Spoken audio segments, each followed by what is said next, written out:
मध्य प्रदेश उत्तर प्रदेश से सबसे बड़ी सीमा बनाता है। Madhya Pradesh shares largest border with Uttar Pradesh. Madhya Pradesh Uttar Pradesh से सबसे बड़ी सीमा साझा करता है। It is about 1176 kilometre. यह 1176 किलोमीटर है। किलोमीटर है। कल बच्चों एक चीज और याद रखेंगे हम लोग कि इसमें कुछ बातें हमें करना है। और सबसे छोटा जो बॉर्डर किसका है बताया था कल, हिमाचल प्रदेश। ये भी लिख लो, Himachal Pradesh shares shortest border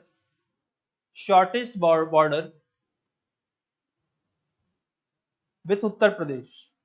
Himachal Pradesh Uttar Pradesh के साथ सबसे छोटी सीमा बनाता है। सबसे छोटी सीमा बनाता है। अब जरा जो ये आपका नॉर्दर्न मोस्ट जो आपका डिस्ट्रिक्ट है सहारनपुर, है ना, ये दरअसल ये 3 राज्यों से क्या है अपनी बॉर्डर शेयर करता है। तो लिख लो Saharanpur which is northernmost district of Uttar Pradesh, Saharanpur जो उत्तर प्रदेश का सबसे उत्तरी जिला है, शेयर्स बॉर्डर विथ 3 स्टेट्स, 3 राज्यों के साथ सीमा बनाता है। नाम लिख लो तीनों का, उत्तराखंड, हिमाचल प्रदेश एंड हरियाणा।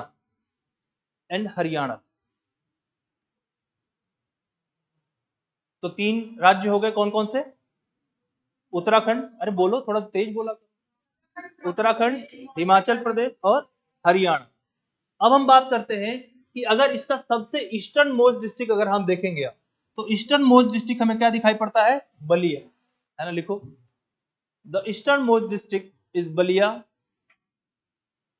सबसे पूर्व में बलिया उपस्थित है and it shares border with Bihar, और इसकी सीमा बिहार से लगती है। It shares border with Bihar, इसकी सीमा बिहार से लगती है। नेक्स्ट लिखो the western most district is Shamli. सबसे पश्चिम में शामली उपस्थित है। वेस्ट देखो यहां पे है शामली, दिस इज शामली, दिखाई पड़ा। तो शामली सबसे क्या है? वेस्टर्न मोस्ट डिस्ट्रिक्ट है। और अगर आपसे कहा किससे बॉर्डर शेयर कर रहा है तो हरियाणा। तो लिखो it shares border with Haryana, इसकी सीमा हरियाणा से बनती है।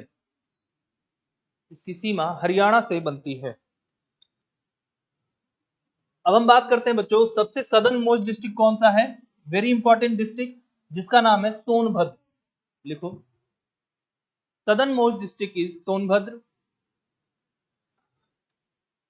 सबसे दक्षिणतम जिला सोनभद्र है। It shares border with 4 states. यह 4 राज्यों के साथ सीमा बनाता है। 4 राज्यों के साथ सीमा बनाता है। कौन कौन से राज्य हो गए भैया? मध्य प्रदेश, देखो मध्य प्रदेश, छत्तीसगढ़, झारखंड एंड बिहार। मध्य प्रदेश, छत्तीसगढ़, झारखंड एंड बिहार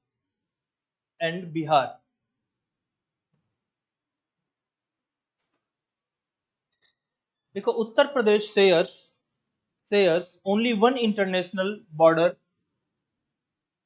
उत्तर प्रदेश केवल एक अंतरराष्ट्रीय सीमा बनाता है।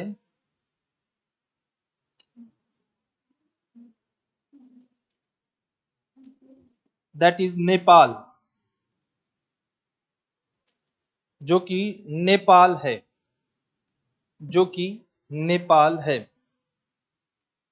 अब बच्चों देखो, अब नेपाल कहां पर उपस्थित है भैया, देखो इधर ये दिखाई पड़ रहा है नेपाल। और नेपाल की अगर हम यहाँ पे बातें करें तो उत्तर प्रदेश के कौन कौन से डिस्ट्रिक्ट नेपाल से चिपके, बहुत इंपॉर्टेंट है। क्यों इंपॉर्टेंट है कि जब हम लोग फिजियोग्राफी पढ़ेंगे उत्तर प्रदेश की, तो आपको पता चलेगा कि ये सारे क्षेत्र जो होते हैं ये आपके भाबर और तराई क्षेत्र में आते हैं। किसमें आते हैं, अभी पढ़ेंगे भाबर क्या है, तराई क्या होता है, इस सब के बारे में जानेंगे। लेकिन इसीलिए कुछ डिस्ट्रिक्ट जो है इनको बहुत अच्छे से याद रखना है, यहां से लेके यहां तक सारे हैं। लेकिन नेपाल से कौन शेयर कर रहा है, तो भैया इसको हम कैसे याद रखेंगे, वेस्ट टू ईस्ट। क्योंकि हमेशा मैं कहता हूं कि आप लोग डिस्ट्रिक्ट हो सकता है याद कर ले जाओ, लेकिन क्रम याद रखना जरूरी है, क्योंकि जो सवाल पूछे जाएंगे ना वो क्रम पूछ लिया जाएगा, और क्रम नहीं याद रहेगा तो फिर सवाल क्या हो जाएगा, गलत हो जाएगा। तो लिखो, from west to east following districts are connected with Nepal. From west to east following districts are connected with Nepal. पश्चिम से पूर्व की ओर निम्नलिखित जिले नेपाल से सीमा साझा करते हैं, नेपाल से सीमा साझा करते हैं। अब बच्चों देखो, यहां पे क्या है आपका पीलीभीत, सबसे पहले लिखो पीलीभीत, पहले नंबर पे पीलीभीत, पीलीभीत। दूसरे नंबर पे यहां पे देखो लखीमपुर खीरी, लखीमपुर खीरी, पीलीभीत, लखीमपुर खीरी। आगे आ जाते हैं, यहां देखो, यहां तीसरे नंबर पे है बहराइच, BAHRAICH, बहराइच। चौथे नंबर पे आ जाओ श्रावस्ती, श्रावस्ती, श्रावस्ती, श्रावस्ती। हाँ, पांचवें नंबर पे है आपका बलरामपुर, बलरामपुर। छठे नंबर पे है सिद्धार्थनगर, सिद्धार्थनगर। और सातवें नंबर पे क्या है आपका महाराजगंज, सातवें नंबर पे क्या है आपका महाराजगंज। बच्चों एक चीज आप अक्सर सुनते होंगे कि अगर आपको नेपाल जाना है तो हमको जो है गोरखपुर के थ्रू होकर जाना होगा। तो इससे क्या होता है, कई बार लोगों के माइंड में ऐसा बन जाता है कि Gorakhpur shares border with the Nepal. लेकिन एक्चुअल में अगर आप देखो तो यहाँ पर आपको गोरखपुर दिखाई पड़ रहा है, योगी बाबा का जो चुनाव क्षेत्र है वो यही है। तो ये गोरखपुर यहाँ दिखाई पड़ता है, ये एक्चुअली में नेपाल के साथ कोई बॉर्डर शेयर नहीं करता। बात समझ में आया।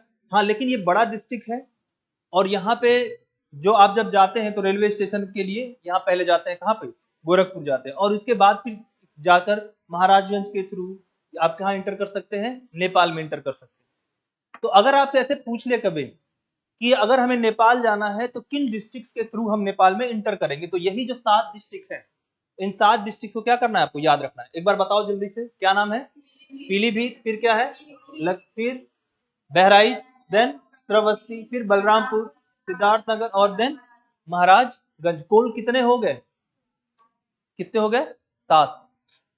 7 7 7 हमें कहां कहां दिख गए, देखो एक तो उत्तराखंड के साथ 7 डिस्ट्रिक्ट हो गया, एक नेपाल के साथ हो गया, और एक कहां दिख गया हमको, बिहार के साथ।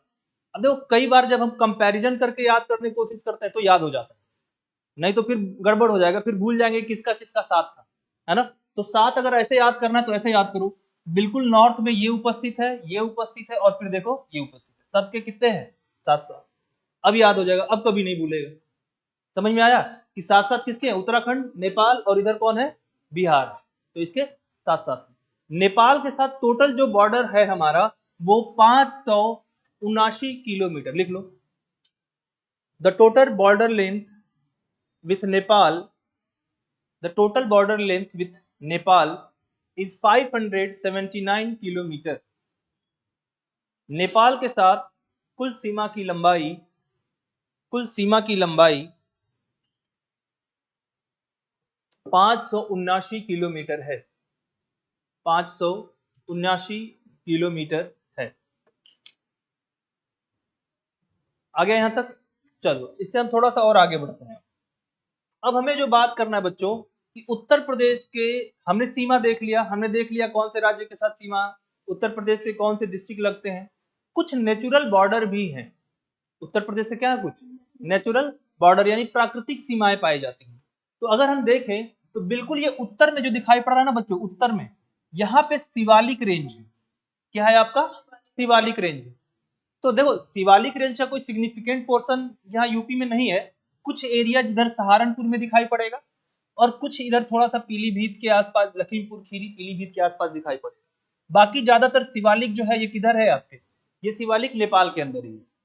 ठीक है, तो शिवालिक यहां से होकर गुजर रही बिल्कुल कहां पे, नॉर्दर्न पोर्शन में। तो नॉर्दर्न पोर्शन में हमको क्या दिखाई पड़ेगा, शिवालिक रेंज बिल्कुल हमें क्या दिखाई पड़ेगा, नॉर्दर्न पोर्शन।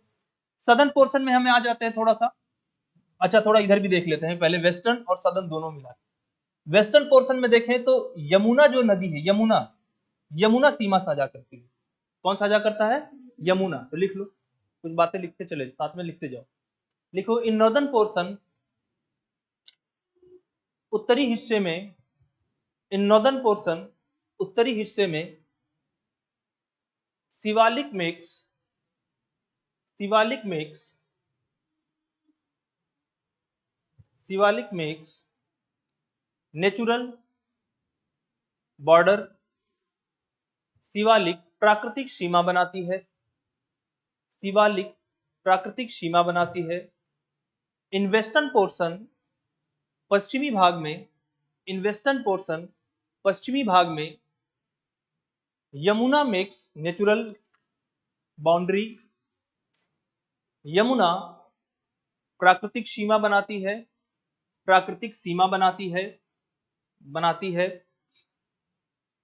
अब अगर हम देखें, ठीक है, तो अगर ये जो, अगर हम दो चीजें इसमें बांट सकते हैं, इसमें उत्तर प्रदेश का ये वाला हिस्सा, तो हम इसको साउथ वेस्ट में बांट सकते हैं, है ना। बिल्कुल इसको हम साउथ भी नहीं कह सकते और हम इसको वेस्ट भी नहीं कह सकते, तो हम क्या बोलेंगे, साउथ वेस्ट।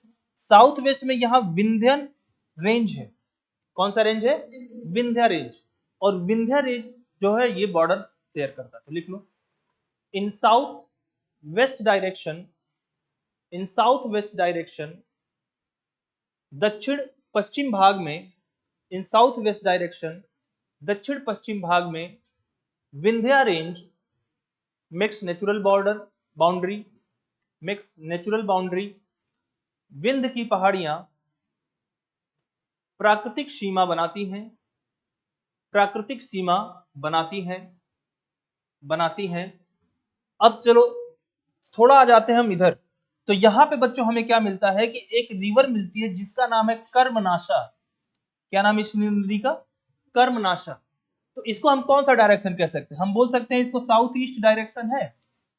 क्या हम इसे बोल सकते हैं ना, ये थोड़ा सा क्या ईस्ट है और इधर वाला क्या है आपका साउथ, तो हम इसे कहेंगे साउथ ईस्ट डायरेक्शन।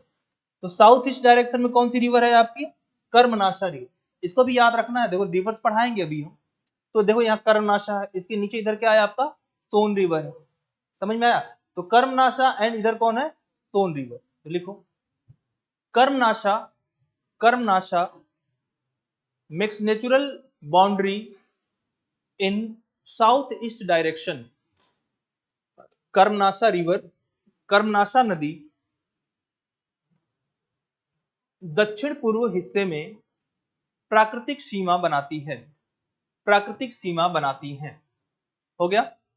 अब यहां ये वाला डायरेक्शन कौन सा हो जाएगा, नॉर्थ, नॉर्थ ईस्ट। ये कौन सा हो गया नॉर्थ, ये कौन सा हो गया ईस्ट। तो यहां पे एक नदी है जिसका नाम है गंडक। क्या नाम है, गंडक रिवर। लिखो, Gandak river makes natural boundary in north east direction. उत्तर पूर्व दिशा में गंडक नदी प्राकृतिक सीमा बनाती है, प्राकृतिक सीमा बनाती है। हो गया। तो अगर हम एक क्रम से अगर इसको देखें तो सबसे पहले देखो इधर नॉर्थ में कौन है, शिवालिक। देन यहाँ पे कौन सी नदी है, यमुना नदी है। इधर चले आओ नीचे, यहाँ पे थोड़ा सा एक चीज और देखना, एक चंबल नदी भी है इधर। तो हम इसको चंबल नदी को भी चाहे तो क्या कर सकते हैं, ऐड कर सकते हैं। और इसको भी हम क्या बोलेंगे, साउथ वेस्ट। क्या बोलेंगे, साउथ। ये भी लिख लो, इन साउथ वेस्ट, दक्षिण पश्चिम में Chambal river also makes natural border. Chambal नदी भी प्राकृतिक सीमा बनाती है। Chambal river also makes natural border. Chambal नदी भी प्राकृतिक सीमा बनाती है। तो कभी भी जो देखो, आपको जब भी पढ़ना होगा तो हमेशा क्या कोशिश करना है बच्चों, कैसे पढ़ें हम? मैप के थ्रू पढ़ो। मैप के थ्रू पढ़ोगे तो याद रहेगा। तो यहाँ देखो यमुना, यहाँ होगी चंबल, इधर कौन सा है? विंध्य की पहाड़ियां, यहाँ कर्मनाशा नदी, और यहाँ पे कौन सी नदी हो गई? गंडक नदी। याद हो जाएगा। पूछा जाए कि नेचुरल बॉर्डर बना रही है कौन कौन सी चीजें, तो हमने क्या देखा? शिवालिक, यमुना, चंबल, विंध्या, कर्मनाशा, और क्या देखा? गंडक देखा। ठीक है, याद हो जाएगा। इसको याद कर लेना है। अब हम थोड़ा सा चलते हैं थोड़ा विस्तार की तरफ, और हम लोग अब जो पढ़ने वाले हैं it is geological structure. Heading डाल दो, geological structure of Uttar Pradesh. Uttar Pradesh की भौगोलिक संरचना, भौगोलिक संरचना, geological structure of Uttar Pradesh, Uttar Pradesh की भौगोलिक संरचना। इसको समझने से पहले थोड़ा सा हम कुछ और समझते हैं यहाँ पे, है ना। इसको समझने के लिए हमें क्या समझना पड़ेगा? देखो एक चीज और याद रखना है कि कुछ और भी छोटी छोटी रेंज है जो बॉर्डर पे उपस्थित है। जैसे हम देखें तो बुंदेलखंड यूपी में भी है, और कहां पर है? मध्य प्रदेश में। ये जो बुंदेलखंड दिखाई पड़ रहा है ना, this region is called Bundelkhand. क्या कहा जाता है इसको? बुंदेलखंड। इस क्षेत्र को बुंदेलखंड कहते हैं। यहां से आपका कौन सा रेंज है? विंध्यन रेंज। विंध्यन रेंज, और थोड़ा और जाएंगे तो विंध्यन स्क्रैप लैंड मिलेगा। स्क्रब लैंड का क्या? स्कार्प लैंड कहा जाता है। स्कार्प लैंड का मतलब छोटी छोटी टूटी फूटी पहाड़ियां पाई जाती हैं, वो पूरी ऊंची ऊंची पहाड़ियां यहाँ नहीं मिलती हैं, पत्थर वगैरह इसके मिलेंगे वहां पे। इसी जगह पे थोड़ा सा इधर ऊपर की दिशा में यहाँ पे कुछ हिल्स पाए जाते हैं जिसे हम लोग पन्ना हिल्स कहते हैं, है ना। आपने सुना होगा पन्ना टाइगर रिजर्व, नाम सुना है? पन्ना टाइगर रिजर्व। तो यही रीजन, यही क्षेत्र है जहाँ पन्ना टाइगर रिजर्व और क्या है आपका? पन्ना हिल्स है, यहाँ पे उपस्थित है। थोड़ा सा नीचे और आ जाते हैं बच्चों, यहाँ पे हमको एक रेंज मिलता है जिसे हम लोग बोलते हैं कैमूर रेंज। क्या बोलते हैं हम लोग? कैमूर रेंज। तो ये जगहों का नाम याद रखना। और इधर थोड़ा सोनभद्र वाले एरिया में आएंगे तो हमें यहाँ पे क्या मिलता है? यहाँ पे सोनपार हिल्स मिलता है, और इसके नीचे और हमें क्या मिलता है? बाघेल खंड मिलता है। समझ में आया? ये थोड़ा सा फिजिकल फीचर्स आपको साउथ में याद रखना है। इसके बारे में हम चर्चा करेंगे डिटेल में, क्योंकि हम फिजियोग्राफी जब इसका जब देखेंगे उसमें भी बात करेंगे, और अभी हम लोग जो जियोलॉजी देख रहे हैं उसमें भी हम चर्चा करेंगे इसके बारे में। तो सबसे पहले कुछ पहाड़ियों का नाम याद कर लो। क्या याद करना है? कुछ प्लेटूज, ये देख एक्चुअल में ये पूरा प्लेटूज रीजन की साइड की जैसा है, क्योंकि यहाँ विंध्य अभी उतना ऊंचा नहीं रह जाता, तो इसको सामान्यतः ऐसा कह दिया था कि प्लेटू रीजन, या आप कह सकते हैं प्लेटू प्लस हिली रीजन, दोनों कह सकते हैं आप। तो ये बुंदेलखंड क्या है? पठार है। बुंदेलखंड क्या है आपका?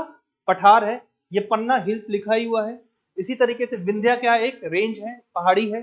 फिर आपका कैमूर, ये भी क्या है? पहाड़ियां हैं, बहुत ऊंची पहाड़ियां नहीं है लेकिन पहाड़ियां हैं। सोनपार हिल्स ये भी है।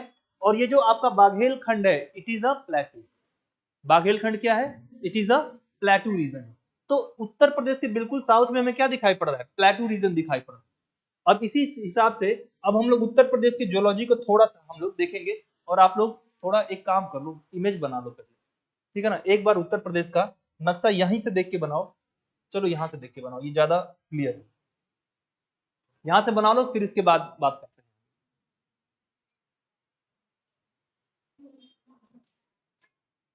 क्योंकि देखो जब तक यूपी के बारे में जब लिखने के लिए आएगा, जैसे मैंने आपको बताया था ना कि आपको इंडिया का मैप ड्रॉ करने आना चाहिए।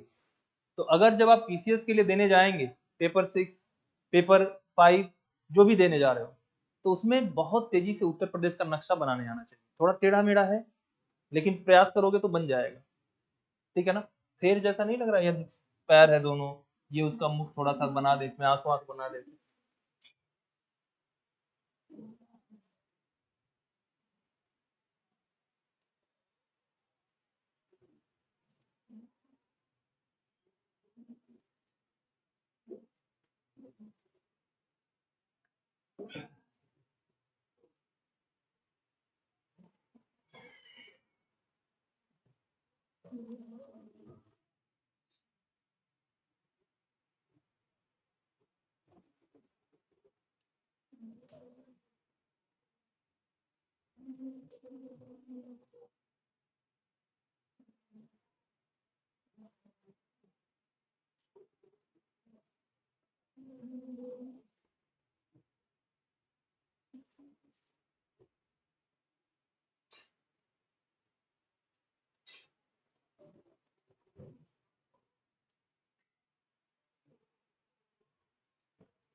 सोचते होगे ना कि सर जो है मैप बहुत ड्रॉ करवाते हैं, बनाओ, बनाना है, ये नहीं कि पढ़ के चले हम बना लेंगे एग्जाम में।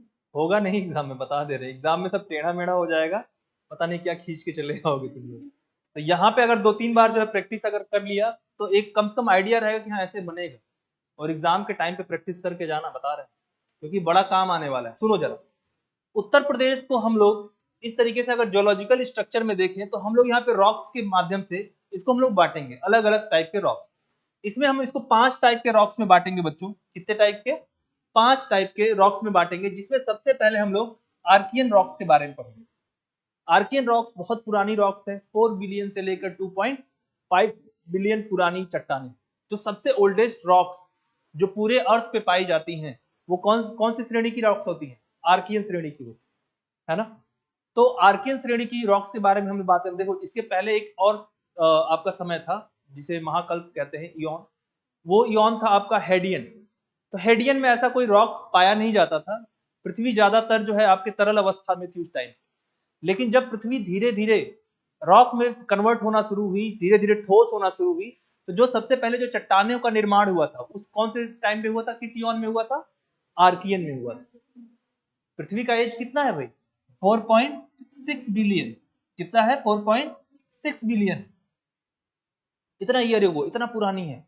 और इसमें से आर्कियन श्रेणी की चट्टानें कितनी पुरानी है? 4 बिलियन टू 2.5 बिलियन पुरानी, इतना पुरानी। तो सबसे पुरानी चट्टानें अगर पूछा जाए कि उत्तर प्रदेश में कौन है, तो आर्कियन रॉक्स है। अभी पढ़ेंगे डिटेल में। देन अब आर्कियन रॉक्स कहाँ पाई जाती है बच्चों, अगर इसी बात करें तो देखो, ये जो आपका बुंदेलखंड वाला क्षेत्र दिखाई पड़ रहा है, दिस रीजन, यहां पे मुख्य रूप से हमें क्या दिखाई पड़ता है? आर्कियन रॉक्स दिखाई पड़ते हैं। आर्कियन रॉक्स कहां दिखाई पड़ेंगे हमको? मुख्य रूप से बुंदेलखंड वाले क्षेत्र में हमको आर्कियन रॉक्स दिखाई पड़ेंगे। हालांकि इनका अब रूपांतरण हो चुका है, मेटामॉर्फिक हो चुके हैं ज्यादातर इसमें से रॉक्स। क्योंकि देखो, आर्कियन टाइम में जो रॉक्स पाई जाती थी वो तो ज्यादातर क्या थी? लावा चट्टानें थी या मैग्मा की बनी हुई जो अंदर रह गई। लेकिन समय के साथ इनका क्या हो जाता है? रूपांतरण हो जाता है। क्या हो जाता है? मेटामॉर्फिज्म, जिसे कहा जाता है, मेटामॉर्फिक रॉक्स हो जाते हैं। तो मेटामॉर्फिक रॉक्स हो जाएंगे। और देखो, जब कभी भी मेटामॉर्फिज्म होता है ना किसी भी इग्नियस रॉक्स का, तो इसकी वजह से एक रॉक का निर्माण होता है, हम लोग जिसे बोलते हैं क्या? नीश बोलते हैं। क्या बोलते हैं इसको हम लोग? नीश कहते हैं। तो नीश रॉक का फॉर्मेशन हो। समझ में आया? तो यहाँ पे जो आपका क्षेत्र पाया जाएगा आर्कियन रॉक, उसमें कुछ हमको क्या कैसी चट्टानें मिलेंगी? थोड़ी सी लावा चट्टानें जो बच गई हैं वो मिल जाएंगी, और नहीं तो बाकी जिनका रूपांतरण हो गया है वो कैसी मिलेंगी? नीश टाइप की चट्टानें मिलेंगी। तो पूछा जाए कि नीश चट्टानें कहाँ मिलती हैं, तो क्या बताओगे? आर्कियन श्रेणी में पाई जाती है।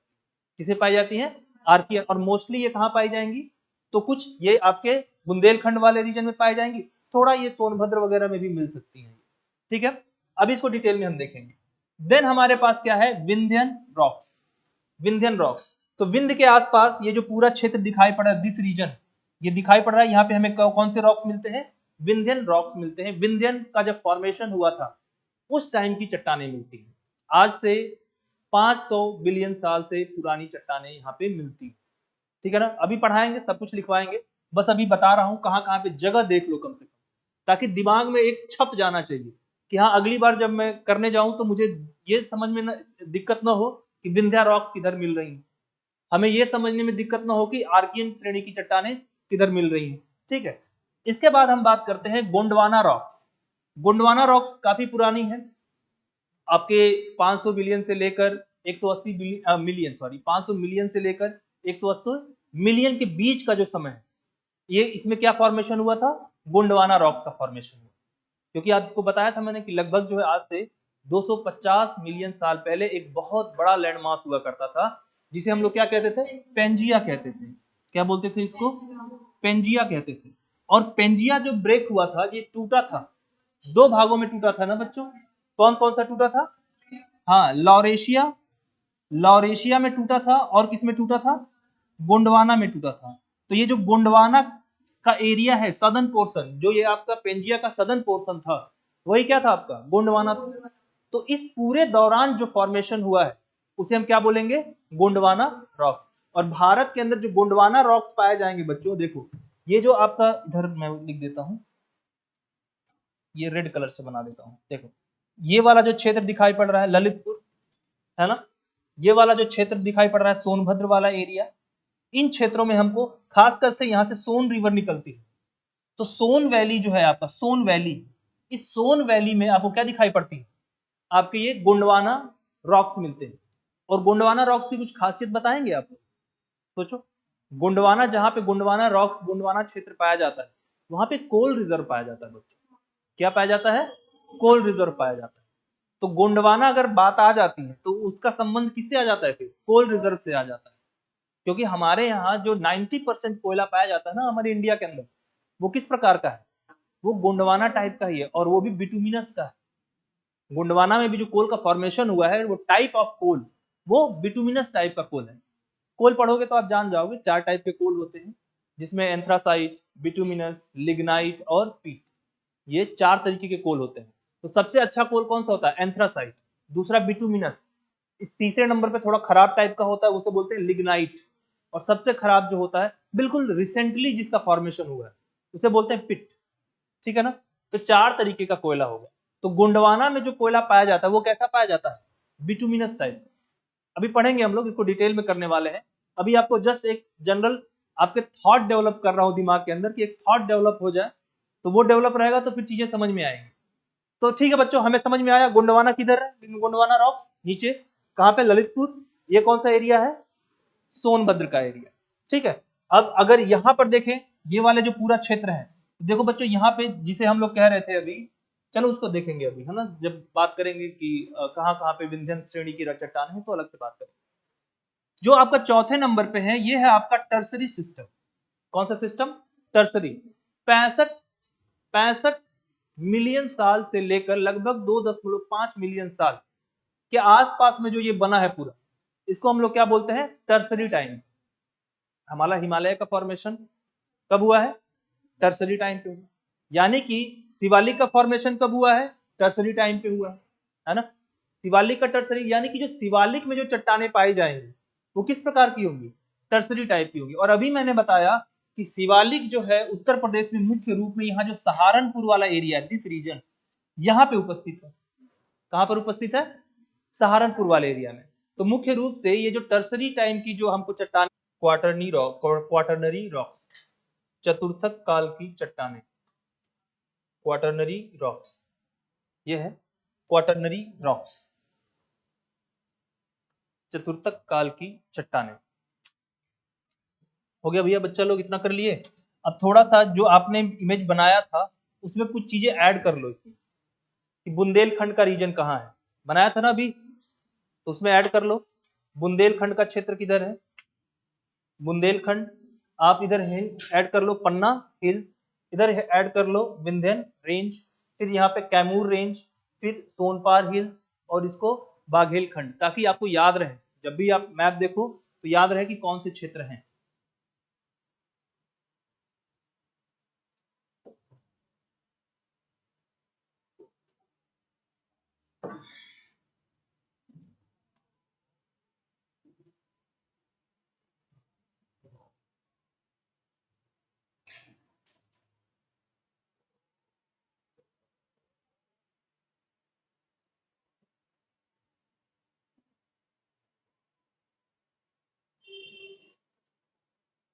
बना लिया? ठीक है। अब देखो, इसमें हम सबसे पहले हम लोग बात करते हैं archaean rocks. Archaean rocks, archaean rocks कब से कब तक है? लिख लो, हेडिंग डालो, आर्कियन रॉक्स। रीजन समझ गया ना? दिखाया था अभी कहां कहां पर आर्कियन रॉक्स, तो लिखो archaean rocks, archaean rocks, archaean rocks. देख लो बच्चों, आर्कियन रॉक्स कहां पाई जाएंगी? तो इधर वाले क्षेत्र में, this region, Bundelkhand region, Bundelkhand region. Bundelkhand में खास करके कहां मिलेगा? ललितपुर। लिख लो, कुछ लिखो बातें। देखिए archaean rocks are formed 2.5 to 4 billion to 2.5 billion year ago. Archean rocks were found 4 billion to 2.5 billion year ago. Archaean चट्टानों का निर्माण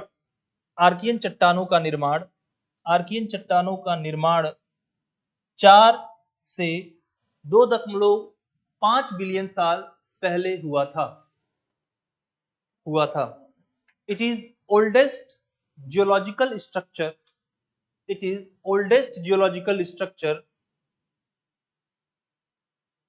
फाउंड इन उत्तर प्रदेश। यह उत्तर प्रदेश में पाया जाने वाला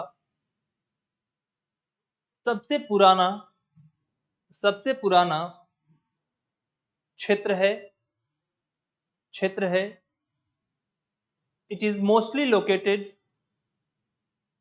इन Bundelkhand region and Baghelkhand region. यह मुख्य रूप से बुंदेलखंड क्षेत्र तथा बाघेलखंड क्षेत्र में पाए जाते हैं।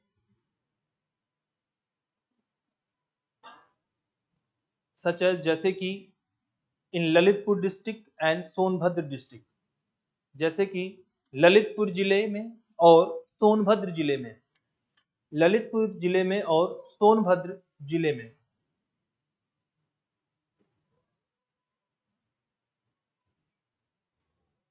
These rocks are schist, gneiss and granite rocks. These rocks are schist, gneiss and granite rocks. ये चट्टानें schist, gneiss तथा ग्रेनाइट चट्टानें हैं। तो बच्चों देखो ये दोनों मेटामॉर्फिक रॉक्स हैं और ये कैसा है आपका, ये आपका वॉल्केनिक रॉक्स, ये इग्नियस रॉक है। कैसा है? इग्नियस रॉक है। समझ में आया? तो ये कैसे है? मेटामॉर्फिक। लिख लो कहीं पे कि सिस्ट और नीस क्या है आपके? मेटामॉर्फिक। और ये ग्रेनाइट कैसा है? इग्नियस। सिस्ट एंड नीस रूपांतरित चट्टान और ग्रेनाइट कैसा है? तो इग्नियस, अग्नेय चट्टान।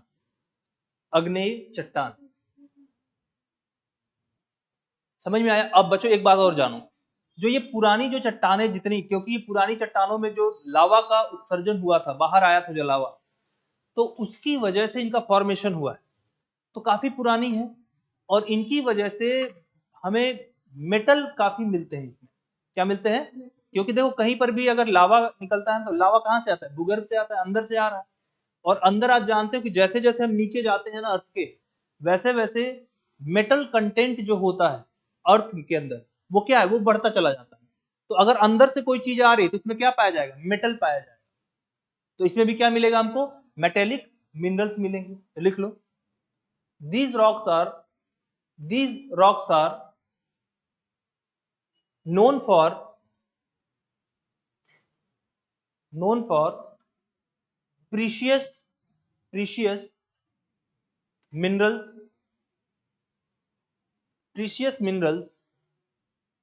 ये चट्टानें महत्वपूर्ण खनिज से भरी होती हैं, सच है जैसे कि यूरेनियम, डायमंड, आयरन। क्या कुछ दिमाग में बैठ रहा है कि अगर पूछा जाए कि यूरेनियम किधर मिलेगा? उत्तर प्रदेश में। कुछ दिमाग में आया कहाँ मिलेगा? क्या बताओगे? सदर्न पोर्शन में मिलेगा आपको, है ना? और सदर्न पोर्शन में भी कहाँ मिलेगा आपको? आर्कियन श्रेणी की चट्टानें में। और आर्कियन बेसिकली किधर है? बुंदेलखंड वाले क्षेत्र में और सोनभद्र वाले। बुंदेलखंड में मुख्य रूप से ललितपुर। तो पूछा जाए कि कहाँ यूरेनियम मिल रहा है, तो क्या मिलेगा? ललितपुर। और कहाँ मिलेगा? सोनभद्र। डायमंड किधर मिल रहा है? तो ललितपुर। और कहाँ मिल रहा है आपको? सोनभद्र। और भी लिख लो इसमें, गोल्ड, सोना। गोल्ड, सोना, ये सब इसमें मिल ठीक है ना।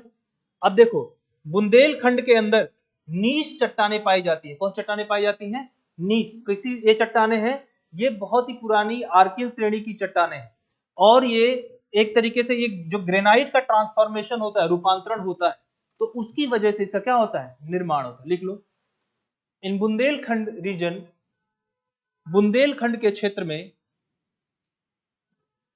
नीस rocks are transformation, gneiss rocks are metamorphic form of granite. Gneiss rocks are metamorphic form of granite. Bundelkhand की नीस चट्टानें ग्रेनाइट का रूपांतरित रूप है, रूपांतरित रूप है, रूपांतरित रूप है। They forms coarse grained structure, coarse grained structure, coarse grained structure। यह मोटे दानों जैसी संरचना बनाता है, मोटे दानों जैसी संरचना बनाता है। Coarse grain. अच्छा, इसको जरा हम कोर्स ग्रेन स्ट्रक्चर को थोड़ा हम समझने की कोशिश करते हैं। जैसे अच्छा, कई बार आप लोग ने देखा होगा बालू आता है ना, बालू में छोटे छोटे पत्थर आपको दिखाई पड़ते हैं। अगर उन्हीं पत्थरों को इकट्ठा करके कहीं पे पूरे क्षेत्र में फैला दिया जाए, उन्हीं पत्थरों को छोटे छोटे इतने बड़े बड़े जो होते हैं, उन्हीं को हम क्या बोलेंगे? Coarse grain structure. तो कोर्स ग्रेन स्ट्रक्चर ऐसे छोटे छोटी संरचनाएं, ऐसे ऐसे आपके बहुत सारे, है ना, बजरी जिसको बोलते हैं आप लोग, उस तरह की संरचनाएं आपको इस तरीके से दिखाई पड़े इस पूरे जहां भी ये रॉक सिस्टम है वहां पे। तो इसी को हम क्या बोलेंगे? Coarse grain structure. तो देखो बच्चों, मैं कोशिश ये कर रहा हूं कि आप एक एक मतलब जो चीजों का समझो, रटने की जरूरत नहीं है। अब इससे जब भी आएगा कि आर्कियन रॉक्स हाँ नीस में परिवर्तित हो गई है ना, ग्रेनाइट रॉक्स भी पाई जाती है वहां पे, और उनका जो स्ट्रक्चर है वो कैसा स्ट्रक्चर है? कोर्स ग्रेन स्ट्रक्चर है। यानी कि मोटे अनाज जो होता है ना, मोटे दाने जो होते हैं, उस मोटे दानों की तरह जो है इसका क्या है? आपका स्ट्रक्चर पाया जाता है। ये आर्कियन। और आर्कियन के बारे में अगर हम बात करते हैं, चलो आर्कियन हो गया हमारा। आर्कियन देख लिया आप लोगों ने, कहां पे था आर्कियन? ललितपुर और सोनभद्र वाला है। अब हम थोड़ा बात करते हैं विंध्या की। हेडिंग डाल दो, विंध्यन रॉक्स, विंध्य की चट्टानें, विंध्यन रॉक्स, विंध्य की चट्टानें, विंध्यन रॉक्स। देखो आर्कियन तो आर्कियन टाइम पे बना था, है ना। अब ये जो आपका बनता है, ये देखो सबसे पहले हेडियन होता है। देखो इयन जो होता है ना, 4 इयन है बेसिकली। तो इसमें एक होता है आपका हेडियन, एक होता है आर्कियन, फिर होता है आपका प्रोटेरोजोइक, और फिर लास्ट में जो अभी चल रहा है ये कौन सा है? फेनरोजोइक। तो ये 4, ये जियोलॉजिकल देखो हमें नहीं पढ़ना है बहुत ज्यादा कि ये कैसे कैसे स्ट्रक्चर है, लेकिन एटलीस्ट जब उत्तर प्रदेश की बात आती है या इंडिया की बात आती है और किसी स्ट्रक्चर की बात आती है, तो वो किस समय बना है तो उसको हमको याद रखना है। तो ये जो आपके विंध्या की रॉक्स है, ये कितनी पुरानी है? लेट प्लेटरोजोइक की है और लगभग 1.6 बिलियन पुरानी। कितनी पुरानी है? 1.6 बिलियन ईयर पुरानी। लिख लो, हेडिंग डालिए विंध्यन रॉक्स। लिखो, Vindhyan rocks are almost 1.6 billion old. Vindhya की चट्टानें लगभग 1.6 बिलियन साल पुरानी है, पुरानी है, पुरानी है। अच्छा, एक बात और जानते हैं, ये जो चट्टान, ये जो आपके विंध्य की रॉक्स है, ये बेसिकली विंध्य की रॉक्स को हमने देखा अभी आपको। ये देखो बच्चों, ये है विंध्य की रॉक्स, दिखाई पड़ रहा है विंध्य की रॉक्स।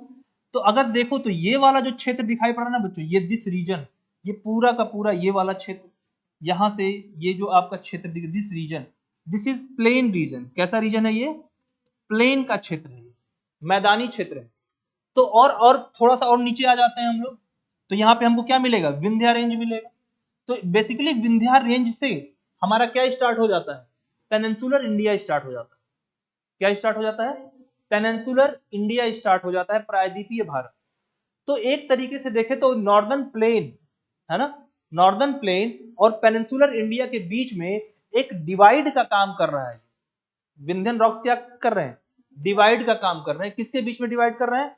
ये आपका नॉर्दर्न प्लेन और पेनिनसुलर इंडिया के बीच में। ये बात समझ में आई? पेनिनसुला का मतलब जानते हो ना, प्रायद्वीप। क्या बोलते हैं इसको? प्रायद्वीप। प्रायद्वीप क्या होता है बच्चों? तीन तरफ से जो वाटर से घिरा हो ना, उसको हम क्या बोलते हैं? प्रायद्वीप बोलते हैं। तो ये जो आपका विंध्यन रॉक्स है, लिख लो, Vindhyan rocks, Vindhyan rocks, Vindhyan rocks divides northern plain and peninsular India. Vindhya की चट्टानें उत्तर के मैदान तथा प्रायद्वीपीय भारत को अलग करती हैं। These rocks are mostly sedimentary। ये चट्टानें मुख्य रूप से अवसादी हैं, अवसादी हैं।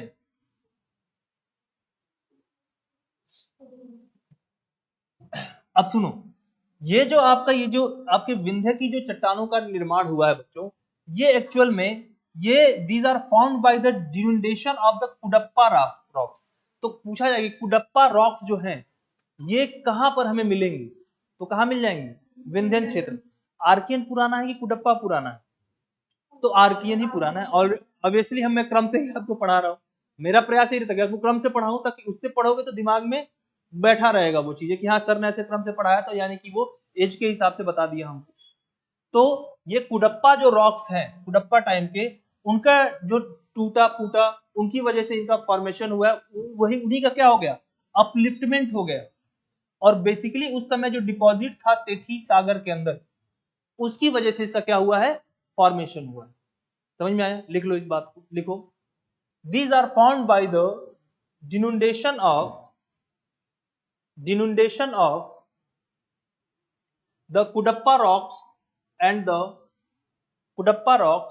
the upliftment of the deposit of the Tethi Sea। इन चट्टानों का निर्माण कुडप्पा की चट्टानों तथा तेथी सागर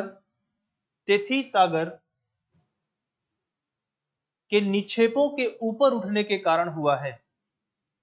कुडप्पा की चट्टानों तथा तेथी सागर के निक्षेपों के ऊपर उठने के कारण हुआ है ना? अब देखो कैमूर जब ये पूरा जो क्षेत्र है, जैसे मैंने बताया पन्ना का क्षेत्र हो गया आपका, या आपका क्षेत्र कौन सा हो गया? कैमूर का क्षेत्र। जिनकी जो रॉक्स है, इन रॉक्स को किसमें डिवाइड किया? सबको ये विंध्यन रॉक्स में क्या कहा जाता है? ये रॉक्स टाइप क्या है? हम रॉक्स के टाइप पढ़ रहे हैं। पहाड़ियां अलग अलग नामकरण है इनका, लेकिन हम क्या पढ़ रहे हैं? Rocks type. तो ये जो रॉक्स हैं, जैसे इसमें Kaimur series of the Vindhyan rock system, ये कहां पर मौजूद है आपका? तो ये बुंदेलखंड, बाघेलखंड, ये प्लेटू जो क्षेत्र है, इन क्षेत्रों में ये मौजूद है। तो कैमूर सीरीज की बात कर रहा है, ये कैमूर हिल्स की बात नहीं कर रहे हैं। किसकी बात कर रहे हैं? सीरीज, यानी वहां पे जैसी चट्टानें पाई जाती है, सिमिलर चट्टानें इधर भी है, सिमिलर चट्टानें कहाँ है? उधर भी है। तो हम सीरीज की बात कर रहे हैं। यहाँ पे हम ऐसा कंफ्यूज मत होना कि सर ये क्या है, बुंदेलखंड के अंदर आपने कहा कि कैमूर श्रेणियां हैं। Bundelkhand is different and Kaimur is different. लेकिन रॉक का जो तरीका है, कई सारे रॉक्स बुंदेलखंड में ऐसे पाए जाते हैं, जैसे सिमिलर रॉक्स कहाँ पाए जाते हैं? कैमूर रेंज की क्षेत्रों में पाए जाते हैं। लिख लो जरा इसको भी। The Kaimur series of Vindhyan rocks, Kaimur श्रेणी की विंध्य की चट्टानें is present in Bundelkhand and Baghelkhand plateau, is present in Bundelkhand and Baghelkhand plateau. तो अगर ये बुंदेलखंड वाला एरिया कहा जाएगा, तो आप क्या बताओगे? बुंदेलखंड का एरिया झांसी है ना, हमीरपुर, महोबा, ललितपुर, ये सारे क्षेत्र कौन से वाले हैं? ये आपके बुंदेलखंड वाले क्षेत्र हैं। इधर आ जाओगे बाघेलखंड, तो सोनभद्र वाला एरिया। अभी दिखाया था मैंने आपको कि नीचे क्या है आपका, ऐसे एक स्ट्रक्चर जो बना था, ऐसे आप लोगों ने देखा था, ये क्या था आपका? सोनभद्र। तो सोनभद्र वाले क्षेत्र में पाया जाएगा। क्लियर हो रहा है? अब दिमाग में इमेज अब बैठ रही होगी कि हाँ कौन से क्षेत्र में क्या क्या चीजें दिखाई पड़े, क्योंकि जब भी हम थोड़ा सा मैप के साथ में पढ़ेंगे, उसको दिमाग में बैठा के पढ़ेंगे तो आसान हो जाएंगी चीजें। ठीक है ना? अब देखो ये जो चट्टानें, ये वाली जो चट्टानें हैं, जो कैमूर सीरीज वाली जो चट्टानें हैं, ये मुख्य रूप से किसकी बनी हुई है? सैंड स्टोन की बनी हुई है और लाइम स्टोन की बनी। लिखो जरा, these rocks are mostly formed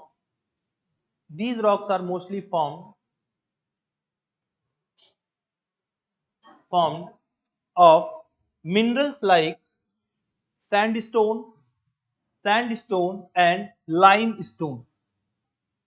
ये चट्टानें मुख्य रूप से बलुआ पत्थर तथा चूना पत्थर से बनी हैं। बलुआ पत्थर तथा चूना पत्थर से बनी हैं, है ना। तो कहां कहां पाई जाएंगी अब खुद बता ले जाओगे। बताओ, अगर ये कहा जा रहा है कि बुंदेलखंड का एरिया में मुख्य रूप से कौन सा? ललितपुर वाला एरिया। कहां मुख्य रूप से पाई जाएंगी? ललितपुर। बाघेलखंड का एरिया, तो वहां मुख्य रूप से कौन सा है? सोनभद्र। समझ में आया? अब अच्छा देखो, जो हमारा लाइम स्टोन होना था, लाइम स्टोन सीमेंट के लिए बहुत ज्यादा इंपॉर्टेंट होता है। सीमेंट का 60% क्या होता है लगभग? Lime stone. इसको बर्न किया जाता है लाइम स्टोन, और इसको जलाते हैं तब सीमेंट बनता है हमारा। तो बेसिकली अगर कहा जाए कि सीमेंट वगैरह ज्यादा अगर उत्तर प्रदेश में बनाना है तो सोनभद्र हमारे लिए बहुत अच्छा है, या फिर क्या हो सकता है? ललितपुर अच्छा हो सकता है। तो अगर हम थोड़ा सा चट्टानों को समझेंगे तो फिर हम इंडस्ट्रीज को भी क्या कर पाएंगे? समझ पाएंगे। अंडरस्टैंड? समझ में आया? लिखो जरा इसको। These rocks are found in Lalitpur, Sonbhadra and Son Valley। ये चट्टानें ललितपुर, सोनभद्र तथा तथा तथा सोन नदी घाटी में पाई जाती हैं। सोन नदी घाटी में पाई जाती हैं। सोन नदी घाटी में पाई जाती हैं। हो गया बच्चा? ठीक है। अब हम लोग बात करने वाले हैं गोंडवाना रॉक्स। हेडिंग डाल लो, गोंडवाना रॉक्स। गोंडवाना रॉक्स, गोंडवाना की चट्टानें, गोंडवाना रॉक्स, गोंडवाना की चट्टानें, गोंडवाना की चट्टानें।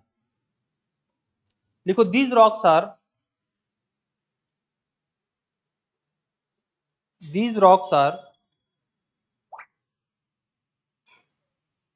550 to 189 मिलियन ईयर ओल्ड। ये चट्टानें 550 से लेकर 179 मिलियन साल पुरानी है। अब देखो, इस समय का अगर टाइम देखोगे ना तो इसमें आपको कार्बोनिफेरस पीरियड से लेकर जुरासिक पीरियड तक क्या है आपको सब दिखाई पड़ जाएगा। यहां लिखो, they are formed due to deposition of sediments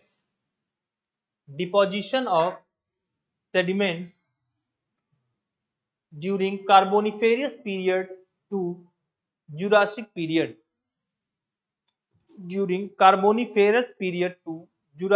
period, इन चट्टानों का निर्माण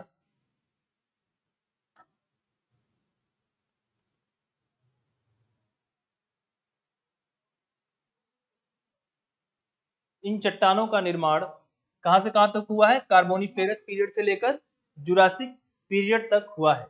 और देखो, यहां पर क्या होना, इनको क्रस्टेड सेडिमेंट्री रॉक्स हो गया है, जिनको हम लोग क्या बोलते हैं? गोंडवाना। क्रस्टेड का मतलब सुनो क्या होता है? क्रस्टेड का मतलब होता है कि दब जाना। क्या हो जाना? दबना। तो इनके दबने की वजह से इन चट्टानों का निर्माण हुआ है, और इन्हीं को हम क्या बोलते हैं? गोंडवाना रॉक्स कहते हैं। लिखो, ड्यूरिंग दिस पीरियड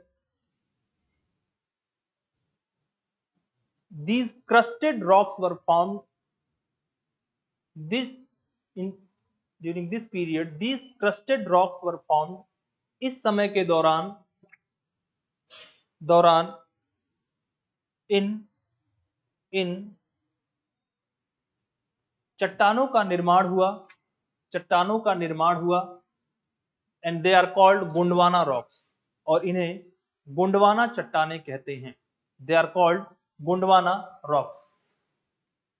अब बात होती है कि चलो ठीक है, ये गोंडवाना रॉक्स की हम बात करते हैं, तो गोंडवाना रॉक्स में क्या मिलेगा हमको, यहाँ पे हमको थोड़ा सा कोल भी दिखाई पड़ेगा, है ना। लिखो, Gondwana rocks known for coal deposition. Gondwana की चट्टानें, गोंडवाना की चट्टानें कोयले के निक्षेपण के लिए जानी जाती हैं, जानी जाती हैं। These rocks are found in, these rocks are found in, ये चट्टाने, चट्टाने कहाँ पाई जाती है बच्चों, देखो, found in Mirzapur, Mirzapur southern portion of Mirzapur, Mirzapur के दक्षिणी क्षेत्र में, सदर्न पोर्शन ऑफ मिर्जापुर। देख लो, इधर दिखाता हूं,